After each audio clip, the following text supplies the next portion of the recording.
কুষ্টিয়ার কুমারখালীতে যুবদল নেতা রাকিব হোসেনের ওপর সন্ত্রাসী হামলার প্রতিবাদে বিক্ষোভ মিছিল ও সমাবেশ করেছে বিএনপি ও অঙ্গ সংগঠনের শতাধিক নেতাকর্মী। বৃহস্পতিবার বিকেল ৫টার দিকে গোলচত্বর এলাকা থেকে একটি বিক্ষোভ মিছিল বের হয়। মিছিলটি স্টেশন বাজার, থানা মোড়, গণমোড় ও হলবাজার এলাকা প্রদক্ষিণ করে পুনরায় গোলচত্বরে এসে শেষ হয়।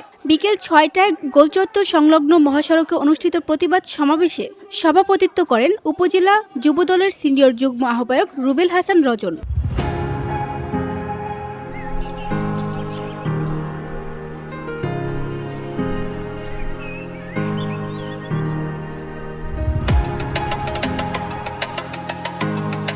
সমাবেশে বক্তব্য রাখেন উপজেলা শ্রমিক দলের সভাপতি কিয়াম বিশ্বাস ও সাধারণ সম্পাদক আব্দুল হান্নান, মৎস্যজীবী দলের আহ্বায়ক ঝন্টু বিশ্বাস ও সিনিয়র যুগ্ম আহ্বায়ক জামাল বিশ্বাস, পৌর ১ নম্বর ওয়ার্ড বিএনপির সভাপতি মাহমুদুল হাসান কাজল, যদুবয়রা সার্চ কমিটির সদস্য ফারুক হোসেন এবং ইউনিয়ন যুবদলের যুগ্ম আহ্বায়ক Nazrul Islam.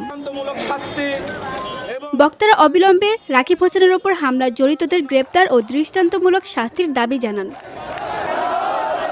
VOD Bangla news desk.